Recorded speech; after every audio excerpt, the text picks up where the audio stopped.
Hello friends, எப்போவுமே பூரிக்கு மசால் குருமா இந்த மாதிரியே பண்ணாமல் எக்கு வச்சு சூப்பராக ஒரு எக் மசாலா பண்ணலாம். இது ரொம்ப டேஸ்ட் நல்லாயிருக்கும். சிம்பிளாகவும் பண்ணிடலாம். இது சப்பாத்தி, ரைஸ் எல்லாத்துக்குமே ரொம்ப நல்லாயிருக்கும். இதுக்காக வந்து ஒரு ஃபேன் வச்சு பேனில் ஒரு 2 டேபிள் ஸ்பூன் ஆயில் ஊற்றிக்கணும். ஆயில் நல்லா காஞ்சதுக்கப்புறம் நம்ம எத்தனை பேருக்கு செய்கிறோமோ அதுக்கு தகுந்த அளவுக்கு முட்டை எடுத்துக்கணும். நான் ஒரு 2 பேருக்கு செய்கிறேன், அதனால் ஒரு 2 எக் எடுத்திருக்கேன். இதை நான் உடச்சி ஊற்றி இதுக்கு தேவையான சால்ட் போட்டு கூடவே இதுக்கு கொஞ்சம் சிக்கன் மசாலா ஆட் பண்ணிக்கணும். சிக்கன் மசாலா ஆட் பண்ணி நல்லா இந்த மாதிரி பண்ணி நம்ம ஒரு பொடி மாஸ் மாதிரி எக்கை பண்ணி எடுத்து தனியாக வச்சுக்கணும். இப்போ இதே பேனில் இன்னும் கொஞ்சம் எண்ணெய் ஊற்றி எண்ணெய் காஞ்சதும் கொஞ்சம் சோம்பு கூடவே 2 பச்சை மிளகாய் கீரி போட்டிருக்கேன்.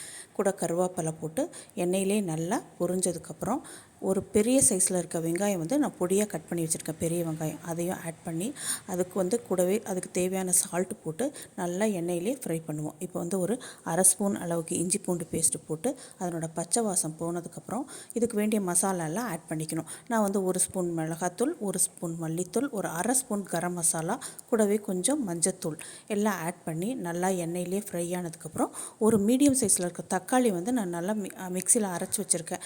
கட் பண்ணி போடுறதுனால போட்டுக்கலாம். இந்த மாதிரி அரைச்சி போடும்போது நமக்கு கிரேவி கொஞ்சம் நல்லா கிடைக்கும். அதுக்காக அந்த அரைச்சி வச்ச தக்காளி ஆட் பண்ணி அது கூட கொஞ்சம் தண்ணி ஊற்றி ஒரு உப்பு காரெல்லாம் செக் பண்ணி ஒரு 5 மினிட்ஸ் லோ ஃப்ளேம்லேயே வச்சு எண்ணெய் பிரிஞ்சு வர அளவுக்கு வச்சு இப்போ 5 மினிட்ஸ் ஆனதுக்கப்புறம் நமக்கு ரெடி பண்ணி வச்சுருக்க எக்கு அது கூட ஆட் பண்ணி அதுக்கு தேவையான பெப்பரும் ஆட் பண்ணி கூடவே தேவையான கொத்தமல்லி தழை தூவி எடுத்தால் சூப்பரான எக் மசாலா ரெடி ஆயிடும். இது ரொம்ப ஈஸியாக பண்ணிடலாம். ரைஸ்க்கும் நல்லாயிருக்கும், பிசைஞ்சு சாப்பிட்றதுக்கு சப்பாத்தி, பூரி எல்லாத்துக்குமே ரொம்ப நல்லாயிருக்கும். நான் இன்றைக்கி இதை பூரியோடு தான் சர்வ் பண்ணியிருக்கேன். டேஸ்ட் ரொம்ப நல்லாயிருக்கும். கண்டிப்பாக ட்ரை பண்ணி பாருங்கள். தேங்க்ஸ் ஃபார் வாட்சிங்.